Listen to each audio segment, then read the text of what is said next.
Good morning, students. Here is Ekta ma'am with today's lecture. So today we are going to discuss question number 2. Explain the distinction between share and debenture. After studying the features of debentures and shares, we can make out the difference between the two forms of corporate security. The main points of difference can be put up as follows. अब हम इसमें difference पढ़ेंगे कि shares और debenture में क्या क्या differences हैं. फर्स्ट इसमें a share is a part of owned capital. Shares में कहा गया है कि शेयर जो है एक पार्ट है जिसमें कैपिटल इन्वॉल्व है, मतलब कि पैसा इन्वॉल्व है जिसको ऑन्ड किया जाता है ऑनर के थ्रू. जो कि शेयर्स का मालिक होता है उसे हम बोलते हैं शेयर होल्डर्स. तो शेयर में इन्वॉल्वमेंट है पैसे की, कैपिटल की. On the other hand debenture में कहा गया है कि फर्स्ट इसमें debenture is an acknowledgement of an debt. इसमें कहा गया है कि डिवेंचर एक एक्नॉलेजमेंट है, एक सर्टिफिकेट है जो कि इशू किया जाता है शेयर होल्डर्स की तरफ से. सेकेंड है इसमें शेयर्स में share holder are paid dividend on the shares held by them. इसमें शेयर होल्डर्स डिविडेंड जो है पेड करते हैं, रेट ऑफ इंटरेस्ट पेड करते हैं जो कि वो शेयर्स ऑन कर रहे होते हैं. On the other hand debenture में कहा गया है debenture holders are paid interest on debenture.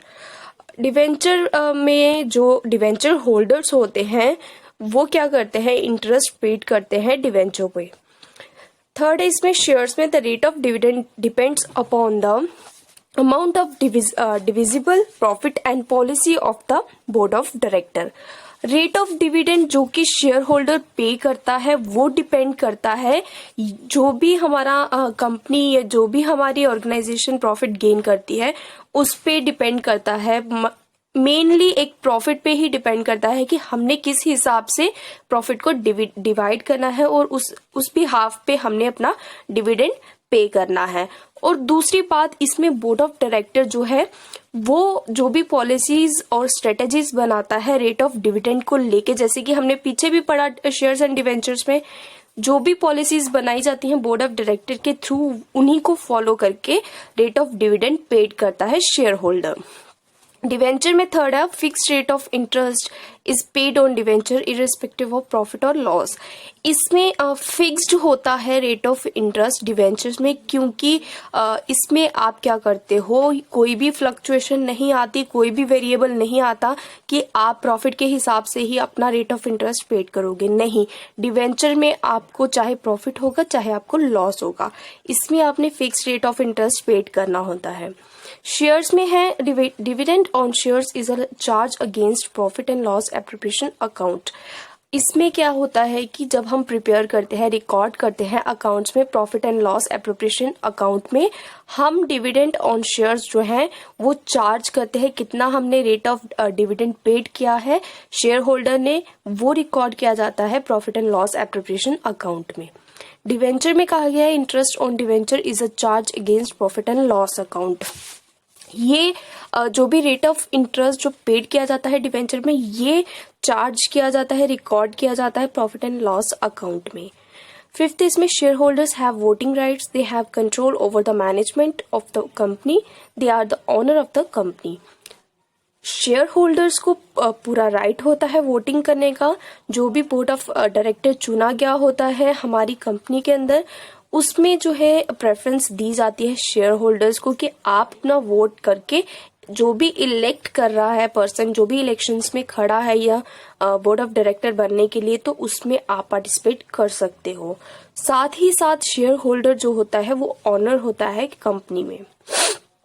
Debenture में कहता है कि debenture holders are only creditors of the company, they have no say in the company. इसमें डिवेंचर होल्डर्स को कोई भी वोटिंग राइट्स नहीं मिलेगे होते, ये सिर्फ एक क्रेडिटर्स होते हैं कंपनी में. सिक्स्थ इसमें shares are not redeemable with the exception of redeemable preference shares during the life of the company. Shares में क्या होता है कि कोई भी आपका शेयर जो है रिडीम नहीं होता during the life time of the company. Debentures में आपके शेयर्स जो है रिडीम हो जाते हैं इन अ स्पेसिफिक टाइम या सर्टेन टाइम पीरियड के बाद आपके रिडीम्ड हो जाते हैं. लास्ट शेयर्स में at the time of liquidation of the company share capital is payable after meeting all outside liabilities. इसमें क्या होता है, जब कंपनी का लिक्विडेशन टाइम पीरियड होता है तब शेयर कैपिटल जो है पे किए जाते हैं, जबकि मीटिंग कोई भी लायबिलिटी को मीट करने के बाद आप जो है शेयर कैपिटल पे करते हो। डिवेंचर में कहता है debentures are payable in priority over shares capital. Debentures में आप चीजें पे करते हो प्रायोरिटी के हिसाब से, जो भी आपका शेयर कैपिटल आपने पेड करना होता है। क्वेश्चन नंबर 3 है हमारा, what do you mean by retained earnings, explain the factors influencing the reinvestment of profit. So firstly we discuss what is retained earning. The pluffing back of profit is a technique of financial management under which all profits of a company are not distributed amongst the shareholders as dividend, but a part of the profit is retained or reinvested in the company. इसमें कहा गया है कि retained earning को ploughing back of profit भी कहते हैं। ये एक टेक्निक है जो कि फाइनेंशियल मैनेजमेंट के अंडर जो भी प्रॉफिट गेन करती है कंपनी, वो डिस्ट्रीब्यूटेड नहीं होता शेयर होल्डर्स में एज अ डिविडेंड। मतलब कि जो भी प्रॉफिट का डिवाइड किया जाता है वो डिस्ट्रीब्यूट बांटा नहीं जाता शेयर होल्डर्स के बीच में। उसके बाद जो भी प्रॉफिट होता है उसमें प्रॉफिट मिला के सारा कंपनी का जो भी सैलरीज वेजेस होते हैं वो सबको पेड करने के बाद प्रॉफिट को री इन्वेस्ट दोबारा किया जाता है कंपनी के अंदर। उसके बाद इन्होंने कहा है this process of retaining profit year after year and their utilisation in the business is also known as ploughing back of profit. इसमें क्या होता है कि जब कोई भी ऑर्गेनाइजेशन अपना profit divide as a dividend नहीं डिवाइड करता प्रॉफिट शेयर होल्डर्स में, तो वो दोबारा री इन्वेस्ट करता है अपने बिजनेस के अंदर। प्रॉपरली वो फाइनेंस यूटिलाइज करता है बिजनेस के अंदर, तो उसको वही री इन्वेस्टमेंट करने के बाद दोबारा उसको प्रॉफिट वहीं से गेन होता है, उसको अपना पैसा नहीं लगाना पड़ता बिजनेस के अंदर। जो भी उसको प्रॉफिट गेन होता है एक्स्ट्रा फाइनेंस वो दोबारा अपने बिजनेस के अंदर लगा के यूटिलाइज करके बेटर फाइनेंस का प्रॉफिट गेन कर लेता है। इसमें नेक्स्ट है the necessity of retained earning.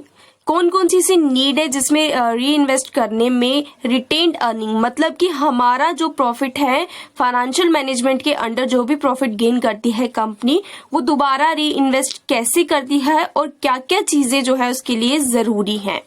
First इसमें for the replacement of old assets which have become obsolete. इसमें है कि आपको रिप्लेसमेंट करनी होगी ओल्ड एसेट्स की। जो भी आपकी ऑर्गेनाइजेशन के अंदर मशीनरीज इक्विपमेंट टूल्स हैं उनको रिप्लेस करके दोबारा enhance up to grade techniques use करके आप जो है प्रॉफिट गेन कर सकते हो। नेक्स्ट इसमें for the expansion and growth of the business. ये बहुत इंपॉर्टेंट है, कोई भी बिजनेस हो चाहे वो छोटा है चाहे बड़ा है, उसके लिए एक्सपैंड होना और अपने बिजनेस की डेवलपमेंट करना, ग्रोथ करना बहुत इंपॉर्टेंट है। साथ ही साथ एंटरप्रेन्योर खुद की भी ग्रूमिंग करे, एनहांसमेंट करे, डेवलपमेंट करे, खुद की नॉलेज की, इंफॉर्मेशन की, अवेयरनेस की, जिससे वो अपने बिजनेस की भी खुद डेवलपमेंट करके एक प्रॉफिट जो है ओवरऑल ऑर्गेनाइजेशन को प्रॉफिट गेन करवा पाए बेटर परफॉर्मेंस देके। नेक्स्ट इसमें for contributing towards the fixed as well as working capital needs of the company. इसमें क्या है कि प्रॉपरली कंपनी के अंडर आपको फिक्स्ड कैपिटल की भी जरूरत पड़ती है और वर्किंग कैपिटल की। फिक्स्ड कैपिटल वो होते हैं जिससे आप फिक्स्ड रख लेते हो, सेफली रख के आप इन केस आपके ऑर्गेनाइजेशन को कभी जरूरत पड़ती है पैसे की तो आप फिक्स्ड एसेट या फिक्स्ड कैपिटल आप यूज करके हेल्प हो सकती है आपको। और वर्किंग कैपिटल क्या है, जो भी आपके डे टू डे ऑपरेशंस होते हैं उसके लिए जो भी आपको पैसा नीड्स जरूरत पड़ती है जो भी पैसे की, तो वर्किंग कैपिटल हम उसको बोलेंगे जो कि आप डे टू डे ऑपरेशन करने के लिए, बिजनेस एक्टिविटीज को हैंडल करने के लिए फाइनेंस यूज करते हो। तो आपको दो तरह के फाइनेंस होना बहुत इंपॉर्टेंट है आपके पास, एक तो फिक्स्ड कैपिटल, दूसरा वर्किंग कैपिटल। नेक्स्ट है इसमें for improving the efficiency of the plant and equipment. आप अगर अपने ऑर्गेनाइजेशन के अंदर स्मूथली रन करना चाहते हो और अपना प्रोडक्शन लेवल इंक्रीज करना चाहते हो तो एंटरप्रेन्योर को इम्प्रूव करना पड़ेगा और efficiency, plant and equipment, tools, machinery, ये सब जो है हायर करने पड़ेंगे, लेटेस्ट टेक्नोलॉजी का यूज करना पड़ेगा, तभी आप जाके इम्प्रूवमेंट ला सकोगे अपने ऑर्गेनाइजेशन के अंदर और प्रॉफिट गेन कर पाओगे। Next is me for making the company self dependent of finance from outside resources. इसमें क्या है कि कंपनी को सेल्फ डिपेंडेंट होना बहुत इंपॉर्टेंट है, तभी वो फाइनेंस गेन कर सकेगी। जो भी आउटसाइड के सोर्सेस हैं प्रॉपरली फाइंड आउट करेगी कि कौन कौन से ऐसे सोर्सेस हैं जिनसे हम गेन कर सकते हैं प्रॉफिट। नेक्स्ट इसमें for redemptions of loans and debentures. इसमें क्या है कि आप प्रॉपरली कंपनी और एंटरप्रेन्योर क्या करेगा, जो भी आप लोन्स लेते हो उसको टाइमली आप पेड करोगे। टाइमली पेड करोगे तो आप डेफिनेटली एक बर्डन आपका जो बर्डन है, कंपनी का जो बर्डन है वो डेफिनेटली कम रहेगा। नेक्स्ट है इसमें factors influencing the reinvestment of profit. कौन कौन से ऐसे फैक्टर्स हैं जो कि इन्फ्लुएंस करते हैं री इन्वेस्टमेंट को। The tools of ploughing back of profit can be successfully employed only by those concerned which have stable earning. Further, there are a number of factors that influence the ploughing back of profit in concerns. First इसमें earning capacity. Ploughing back of profit जो है वो हमारा retained earning ही है। इसमें कहा गया है कि ploughing back of profit depends largely upon the earning capacity of the economy. ये बहुत अगर आप री इन्वेस्ट करना चाहते हो अपने प्रॉफिट को तो वो आपका डिपेंड करेगा जो भी आप अर्न कर रहे हो, इकोनॉमी जो भी आपकी प्रॉफिट आपका कंपनी का होगा उस पर डिपेंड करेगा। उसके बाद ही आप उसको री इन्वेस्टमेंट कर सकते हो। अगर आप इतना प्रॉफिट गेन नहीं कर रहे जितने में आप प्रॉपरली उसको री इन्वेस्टमेंट कर सकते हो, तो अगर इतना प्रॉफिट आप गेन करते हो कि आप उसको दोबारा री इन्वेस्टमेंट कर सकोगे तभी आप उसको री इन्वेस्टमेंट कर सकोगे, अदरवाइज नहीं। क्योंकि आपने अपना भी अपने लिए भी कुछ सेविंग्स निकालनी है कि खुद को भी आप कुछ पे कर सको, जो भी आपका हार्ड वर्क है उसके बाद जो पैसा बचता है उसको आप री इन्वेस्टमेंट कर सकते हो अपने बिजनेस के अंदर। तो अर्निंग कैपेसिटी पे ही डिपेंड करता है आपका री इन्वेस्टमेंट ऑफ प्रॉफिट। सेकेंड है इसमें desire and type of share holders. सबसे पहले कि कोई भी एंटरप्रेन्योर है उसको ये अपनी वीकनेस को जानना पड़ेगा और उसको कन्वर्ट करना पड़ेगा अपने स्ट्रेंथ में। उसको डिजायर इस चीज की होनी चाहिए कि मैंने प्रॉफिट गेन करना है, हार्ड वर्क करना है और अपने जो भी प्रॉफिट है अपनी कंपनी का उसको री इन्वेस्टमेंट अच्छे से कर पाऊं और अपना पैसा जो भी मैं इन्वेस्ट करूं वो प्रॉपरली एक माइंडसेट बना के अपने माइंड में एक गोल अचीव करना, मैंने कौन सा गोल अचीव करना है उसके बाद प्रॉपरली अपना पैसा इन्वेस्टमेंट करके शेयर होल्डर्स आगे का कोई भी प्रोसेस है उसको फॉलो कर सकते हैं बिजनेस के अंदर। नेक्स्ट इसमें future financial requirement. In case आप जो भी प्रॉफिट गेन करते हो, अगर आपको फ्यूचर में कोई भी फाइनेंस की रिक्वायरमेंट पड़ती है तो आपका जो भी पैसा सेव रखा होगा प्रॉफिट के थ्रू, कंपनी जो भी प्रॉफिट गेन करती है अगर आपने उसको फिक्स्ड रखा होगा तो डेफिनेटली जो है आप उस पैसे को लेके न्यू अपॉर्चुनिटी ग्रैब कर सकते हो। Next we have dividend policies. The reinvestment of profit depends to a great extent upon the dividend policy of the company. If a company desires to plough back of profit, it can't follow policy of a very high dividend payout. इसमें हमने retained earning में हमने discuss किया था कि इसमें कोई भी डिविडेंड जो है पेड नहीं किया जाता, कोई भी डिविडेंड डिस्ट्रीब्यूट नहीं किया जाता अमंगस्ट शेयर होल्डर में। तो इसमें अगर पॉलिसी इन केस बनती है, डिविडेंड पॉलिसी बनती है, तो इसमें अगर आपने प्रॉफिट कोई भी कंपनी प्रॉफिट गेन करती है तो वो कभी भी डिविडेंड पॉलिसीज को फॉलो नहीं कर पाएगी, क्योंकि री इन्वेस्टमेंट ऑफ प्रॉफिट में यही होता है। रिटेन्ड अर्निंग में हमने पढ़ा था कि इसमें कोई भी डिस्ट्रीब्यूशन नहीं होता डिविडेंड का। तो इसमें री इन्वेस्टमेंट ऑफ प्रॉफिट में अगर आप री इन्वेस्ट करोगे अपना प्रॉफिट तो इसमें कोई भी डिविडेंड पॉलिसीज नहीं फॉलो की जाएंगी। नेक्स्ट इसमें taxation policy. The taxation policy of the government also affect the reinvestment of profit. A high or low rate of profit taxation affect the net earning of the company and thereby its reinvestment policy. इसमें जो भी taxation policies बनाई गई होती हैं government के under, वो बहुत इफेक्ट करती हैं री इन्वेस्टमेंट ऑफ प्रॉफिट पे। अगर आपका प्रॉफिट ज्यादा है, आपकी कंपनी गेन ज्यादा कर रही है मनी, तो डेफिनेटली उस पे टैक्सेशन पॉलिसी के अकॉर्डिंग ही टैक्स लगेंगे। बिजनेस टैक्सेशन बहुत इफेक्ट करता है बिजनेस पे, नेट अर्निंग पे, कंपनी की नेट अर्निंग पे। तो उसमें भी काफी मुश्किलें आती हैं री इन्वेस्टमेंट करने में कि अगर आपकी प्रॉफिट पे टैक्स लग गया तो उसमें भी आपको री इन्वेस्टमेंट करने में प्रॉब्लम आती है, क्योंकि गवर्नमेंट जो है बिजनेस टैक्सेशन के अकॉर्डिंग जो है अपना टैक्स लगाते हैं। So next question we have explain briefly the merits of retained earning. Merits में कहते हैं कि ploughing back of profit provides a number of advantages to the company, share holders and the society at a large. These merit are as discussed as follows. First है इसमें a question to observe the shocks of economy. Ploughing back of profit act as a cushion to observe the shocks of the company and business, such as depression for the company. A company with large reserves can withstand the shocks of trade cycles and uncertainty of the market with comfort, preparedness and economy. इसमें है retained earning में हमने पढ़ा था कि इसमें जो भी कंपनी प्रॉफिट गेन करती है वो डिविडेंड नहीं करती, शेयर होल्डर्स पे डिस्ट्रीब्यूट नहीं करती, उसको री इन्वेस्ट करती है अपनी बिजनेस के अंदर, जो भी बिजनेस एक्टिविटीज को हैंड ओवर किया जाता है। तो इसमें क्या होता है कि एक एडवांटेज है कंपनी के लिए, अगर आप अपना पैसा दोबारा री इन्वेस्टमेंट करते हो तो आप इकोनॉमिकली भी अच्छे से सरवाइव कर सकोगे बिजनेस के अंदर। ऊपर ही ऊपर आपका डिप्रेशन जो भी कंपनी का होता है, स्ट्रेस बर्डन जो भी होता है वो कम होगा। उसमें आप जो भी डिमांड्स हैं, कस्टमर की डिमांड्स आएंगी, उनको भी फुलफिल कर सकोगे। एक कंफर्ट मार्केट के अंदर आप पाओगे, खुद को प्रिपेयर्डनेस ऑलरेडी पाओगे और इकोनॉमिकली भी स्ट्रांग रहोगे। ये एक एडवांटेज है रिटेन्ड अर्निंग का कंपनी को। सेकेंड है इसमें economical method of financing. It acts as a very economical methods of financing because the company does not depend upon outsider for raising fund required for expansion, rationalisation और growth.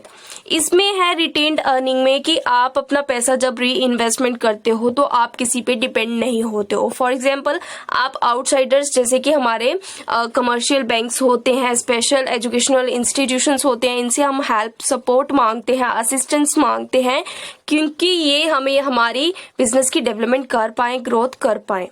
तो अगर आप economically strong होंगे, आपका company कोई भी पैसा earn करता है, प्रॉफिट अर्न करता है, तो उसको आप री इन्वेस्टमेंट कर सकते हो अपनी कंपनी पे। तो इकोनॉमिकल मेथड ऑफ फाइनेंसिंग जो है, रिटेन्ड अर्निंग जो है, एक बहुत बड़ी एडवांटेज है कंपनी के लिए। नेक्स्ट है इसमें aids in smooth and undistributed running of the business. It adds to the strength and the stability of the company and it is smooth and undistributed running of the business. इसमें क्या है कि ये भी एक advantage है company के लिए कि अगर आप अपना पैसा री इन्वेस्टमेंट करते हो तो ये बहुत बड़ी स्ट्रेंथ है कंपनी के लिए, क्योंकि जैसे कि हमने पीछे भी डिस्कस किया कि आपको आउटसाइडर से हेल्प नहीं लेनी पड़ती रेजिंग फंड करने के लिए, रेज फंड करने के लिए। तो आपको जो भी रिक्वायरमेंट पड़ती है इन फ्यूचर, आप उसको इजिली जो है पैसा री इन्वेस्टमेंट करके, प्रॉफिट जो आपको होता है उसको री इन्वेस्ट करके अपनी कंपनी पे स्मूथली चल सकते हो, रन कर सकते हो अपना बिजनेस। नेक्स्ट इसमें helps on following stable dividend policies. इसमें क्या होता है कि ploughing back of profit enables a company to follow stable dividend policy. Stability of dividend simply refers to the payment of dividend regularly, and a company which pluff back its profit can easily pay stable dividend even in the year when they are not sufficient profits. इसमें क्या होता है कि अगर आपने अपना पैसा जो है री इन्वेस्टमेंट करके रखा होगा तो आप इजिली जो है डिविडेंड पॉलिसीज को फॉलो करते हुए अपना डिविडेंड जो है ईयरली आप पेड कर सकते हो। अगर आपको इनकेस सफिशिएंट प्रॉफिट नहीं भी किसी ईयर प्रॉफिट होता तो आप तब भी अपना डिविडेंड इजिली पे कर सकोगे, क्योंकि आपने अपना पैसा जो है री इन्वेस्टमेंट करके रखा हुआ है बिजनेस के लिए। नेक्स्ट इसमें फ्लेक्सिबल फाइनेंशियल स्ट्रक्चर। इसमें क्या है कि जो भी ऑर्गेनाइजेशन के अंदर रिक्वायरमेंट पड़ती है कंपनी को, इसमें लोन्स की आप लोन जो है नहीं लेते। क्यों नहीं लेते? क्योंकि आपने ऑलरेडी अपना पैसा सेव करके रखा हुआ है। आपकी ऑर्गेनाइजेशन के अंदर फ्लेक्सिबिलिटी है फाइनेंस को लेके, आपके पास इतना पैसा है, इन केस आपको रिक्वायरमेंट पड़ती है इन फ्यूचर, तो आप जो है उसको यूज करके as a credit worthiness company के बन सकते हो और अच्छे से स्मूथली आप रन कर सकते हो। लास्ट है इसमें make the company self dependent और no dependence on fair weather friends. इसमें क्या होता है कि जब जैसे कि हमने पीछे भी डिस्कस किया कि रिटेन्ड अर्निंग में हमने जो भी पैसा प्रॉफिट कंपनी गेन करती है वो डिस्ट्रीब्यूट नहीं करती है अमॉन्ग्स शेयर होल्डर्स में। उसके बाद क्या होता है कि आप अपना पैसा जो भी प्रॉफिट गेन करती है कंपनी, उसको री इन्वेस्टमेंट करते हो आगे की बिजनेस एक्टिविटीज को हैंडल करने के लिए। तो इसमें जो है मेन ये बताया गया है कि रिटेन्ड अर्निंग एक बहुत बड़ी एडवांटेज है कंपनी के लिए। क्यों? क्योंकि इसमें जो है कंपनी को एक सेल्फ डिपेंडेंट बनाया जाता है, वो आउटसाइडर पे डिपेंड नहीं होती। क्योंकि इसमें काफी सारी कंपनीज क्या करती हैं, जब उनको रिक्वायरमेंट पड़ती है फंड की तो वो काफी सारे कमर्शियल बैंक्स का यूज करती है, वहां से फाइनेंस लोन्स लेके जो भी रेट ऑफ इंटरेस्ट उनके होते हैं उन पे लोन लेके वो पर्टिकुलरली आगे का अपना प्रोसीजर्स जो है बिजनेस के अंदर चलाते हैं। सो इसमें अगर आप रिटेन्ड अर्निंग में हमने पैसा री इन्वेस्टमेंट करके रखा होता है बिजनेस एक्टिविटीज के लिए, ऑलरेडी सेव करके रखा होता है, तो इसमें कंपनी सेल्फ डिपेंडेंट होती है, ना कि डिपेंडेंट। नेक्स्ट इसमें advantages to share holder. First इसमें increase in the value of shares. इसमें क्या होता है कि जो भी प्रॉफिट गेन करती है कंपनी, उससे जो भी कैपिटल होता है, जो भी शेयर्स के वैल्यूज होते हैं वो इंक्रीज होते हैं। शेयर होल्डर्स के लिए ये एक बहुत बड़ा प्रॉफिट है, क्योंकि जो पेमेंट ऑफ स्टेबल डिविडेंड की होती है उसमें कंपनी जो है एक अच्छी वैल्यू गेन करती है शेयर्स की मार्केट के अंदर। नेक्स्ट इसमें safety of investment. Retained earning provide to the investment an assurance of a minimum rate of dividend. It renders safety to their investment in the company as the company can withstand the shocks of trade cycles and uncertainty of the financial market with ease, preparedness and economy. Share holders जो है इसमें खुद को feel करते हैं, अपना जो भी शेयर्स, अपना जो भी रेट ऑफ डिविडेंड जो है उसको लगाने में, इन्वेस्ट करने में खुद को ईज फील करते हैं, प्रिपेयर्ड रहते हैं और इकोनॉमिकली स्ट्रांग होने के लिए वो प्रॉपरली अपना पैसा इन्वेस्टमेंट कर सकते हैं सेफ्टी से। कोई भी इसमें ट्रेड साइकिल्स या अनसर्टेनिटी फाइनेंस को लेके मार्केट के अंदर नहीं होती। नेक्स्ट इसमें enhancement earning capacity. With reinvestment of profit in the business, the earning capacity of a concern is enhanced and the shareholders who are real owners of the company are benefited. इसमें क्या होता है कि जो real honour होता है company के अंदर वो बेनिफिशियल रहता है, बेनिफिटेड रहता है। क्यों? क्योंकि वो अपना पैसा जब अर्निंग, अपनी प्रॉफिट अपना री इन्वेस्टमेंट करता है तो वो इजिली जो है एनहांस कर पाता है अपने अर्निंग कैपेसिटी को, आगे की जो भी प्रोसीजर्स होता है। क्योंकि वो अपना पैसा जब री इन्वेस्टमेंट करता है तो वो इजिली सारी बिजनेस एक्टिविटीज को अच्छे से देख पाता है और स्मूथली रन कर पाता है, तो डेफिनेटली वो इन फ्यूचर भी प्रॉफिट ही गेन करेगा। नेक्स्ट इसमें no dilution of control. Due to the ploughing back of profit of the company need not issue new shares for the future requirement of capital. This enables the existing shareholders to retain their control. For example, a company is not following the policy of ploughing back. It needs further capital for expansion. It will have to issue new shares or raise loans. If the existing shareholders are not in a position to buy new shares in the company, these will be issued to some other peoples. Thus control of existing shareholders will be diluted. इसमें क्या है कि अगर आप properly control नहीं बनाए रखते अपनी रिटेन्ड अर्निंग पे, जो भी आपकी प्रॉफिट गेन होता है कंपनी के अंदर, उसको अगर आप प्रॉपरली री इन्वेस्टमेंट नहीं कर रहे तो आपका कैपिटल जो है एक्सपैंड नहीं होगा, आपकी कंपनी की ग्रोथ नहीं होगी, आपकी कंपनी की पोजीशन अच्छी नहीं होगी, तो डेफिनेटली जो है आप जो न्यू शेयर्स है कंपनी के नहीं खरीद पाओगे। तो पर्टिकुलरली इसमें आपको कंट्रोल बनाए रखना है अपनी रिटेन्ड अर्निंग पे। नेक्स्ट इसमें evasion of super tax. Ploughing back of profit provides an opportunity for formation of super tax in the company where the number of shareholder is small. इसमें retained earning में काफ़ी सारी opportunity provide की जाती हैं. इसमें जो भी सुपर टैक्स जो पेड करती है कंपनी, उसमें काफ़ी सारे शेयर होल्डर्स जो है पार्टिसिपेट करते हैं, काफ़ी सारे नंबर्स ऑफ शेयर होल्डर्स. तो इसमें इजी रहता है टैक्स पेड करने में जब आपने अपना प्रॉफिट री इन्वेस्टमेंट किया होगा. नेक्स्ट इसमें एडवांटेजेस टू द सोसाइटी और नेशन. फर्स्ट इसमें increase the rate of capital formation. The policy of retained earning increases the rate of capital formation and thus indirectly promote the economic development of the nation as a whole. Definitely जब retained earning सारी policies को follow करते हुए, अपना profit gain करते हुए और अपने प्रॉफिट को री इन्वेस्टमेंट करते हुए एक कैपिटल जो है फॉर्म्ड करेगी, डेफिनेटली प्रमोट ज़्यादा से ज़्यादा फाइनेंस कर पाएगी और अपनी कंट्री को एक इकोनॉमिक डेवलपमेंट दे पाएगी. नेक्स्ट इसमें स्टिमुलेट्स इंडस्ट्रियलाइजेशन.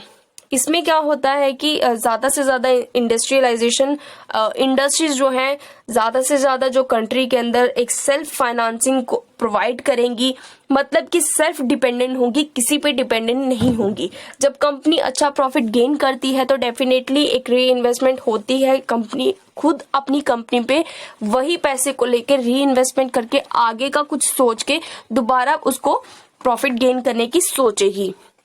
तो डेफिनेटली इंडस्ट्री जो है एक सेल्फ डिपेंडेंट बनेगी, किसी भी तरह की फाइनेंस की असिस्टेंस सपोर्ट की नहीं लेनी पड़ेगी जैसे कि कमर्शियल बैंक्स देते हैं लोन्स प्रोवाइड करके. नेक्स्ट इसमें इंक्रीजेस प्रोडक्टिविटी. इसमें क्या होता है कि रिटेन्ड अर्निंग में आप इकोनॉमिकली मेथड्स यूज करके, मॉडर्नाइजेशन, रेशनलाइजेशन को यूज करके आप ज्यादा से ज्यादा इंडस्ट्रियल प्रोडक्टिविटी इंक्रीज करते हो. डेफिनेटली एक जो है ग्रोथ देते हो आप अपने नेशंस को. जो भी रिसोर्सेज होते हैं उनका पर्टिकुलरली अच्छे से यूज करके एक बेनिफिट देते हो लोगों को, उन्हें प्रोवाइड करते हो उनकी डिमांड के अकॉर्डिंग, रिक्वायरमेंट के अकॉर्डिंग. नेक्स्ट इसमें decreases the rate of industrial failure. Definitely retained earning में हमने पढ़ा था कि इसमें क्या होता है, एक स्ट्रेंथ, स्टेबिलिटी बनी रहती है एंटरप्राइज की. क्यों बनी रहती है? क्योंकि इसमें जो भी प्रॉफिट गेन होता है वो बिजनेस के ऊपर ही लगता है. तो इसमें कोई भी फेलियर नहीं गेन करना पड़ता इंडस्ट्रीज को, क्योंकि वो खुद का पैसा खुद पे ही यूज करके एक स्मूथली रन करते रहते हैं अपने बिजनेस. लास्ट इसमें हायर स्टैंडर्ड ऑफ लिविंग. आप अपनी इकोनॉमिक कंडीशन यूज करके, इकोनॉमिकल मेथड्स यूज करके फाइनेंस के ज्यादा से ज्यादा प्रोडक्टिविटी इंक्रीज करते हो, फैसिलिटीज प्रोवाइड करते हो लोगों को. तो गुड्स एंड सर्विसेज जब आप प्रोवाइड करते हो लोगों को तो डेफिनेटली उनका स्टैंडर्ड ऑफ लिविंग अच्छा होता है. आप अपने एम्प्लॉयज, वर्कर्स को फैसिलिटीज प्रोवाइड करते हो, उनको सेफ्टी एंड सिक्योरिटीज प्रोवाइड की जाती हैं, उनको एम्प्लॉयमेंट दिया जाता है और ज्यादा से ज्यादा जो है लोगों का स्टैंडर्ड ऑफ लिविंग अच्छा होता है, सोसाइटी का लिविंग ऑफ स्टैंडर्ड अच्छा होता है. So last question we have, what are the limitations और dangers of ploughing back of profits. Limitations में फर्स्ट इसमें over capitalization. Over capitalization means more capital than actually required. Excessive pluffing back of profit may lead to overcapitalization and earning of the company may not be sufficient to suffice a normal rate of return on capital employed by it. Definitely अगर कोई भी company over capitalise gain करती है, ज्यादा profit gain करती है, over capitalisation होता है कि जितनी आपको रिक्वायरमेंट है मनी की उससे ज्यादा कैपिटल, तो डेफिनेटली आपको गवर्नमेंट जो है बिजनेस टैक्सेशन के अकॉर्डिंग जो है टैक्स लगाएगी. नेक्स्ट है इसमें creation of monopolies. Continuous reinvestment of earning में led a company to grow into monopoly with all the evils. The company may expand to such limit that it becomes uncontrollable. इसमें दोबारा आप जब continues करते जाते हो, री इन्वेस्टमेंट करते जाते हो, उसमें कंपनीज को ग्रो करने में तो वो हेल्प होता ही है, साथ ही साथ जो है कंपनी को अपनी जो एक्सपेंड लिमिट होती है वो भूल जाते हैं, अनकंट्रोलेबल होती है कि हमने कितना अपनी कंपनी को एक्सपैंड करना है, कितनी अपनी कंपनी का ग्रोथ करना है. नेक्स्ट इसमें depriving the freedom of the investment. The policy of ploughing back of profit limits the amount of dividend payable to shareholders, and this may frustrate the shareholder as they are deprived to the freedom to invest their earning in better securities. इसमें क्या होता है, share holders जो भी investors होते हैं एक restricted में होते हैं, एक फ्रस्ट्रेशन उन्हें होती है कि उन्हें पर्टिकुलरली अपनी इन्वेस्टमेंट जो है फ्रीडम नहीं होती, उन्हें अपनी इन्वेस्टमेंट जो भी वो अर्न करते हैं उन्हें सेफ्टी एंड सिक्योरिटी को लेके वो अपना पैसा इन्वेस्टमेंट करे शेयर्स पे डिविडेंड पेएबल करने के बाद. नेक्स्ट इसमें misuse of retained earning. Management may not utilize the retained earning to the advantage of shareholders at a large, as they have their tendency to misuse the retained earning by investing them in unprofitable areas.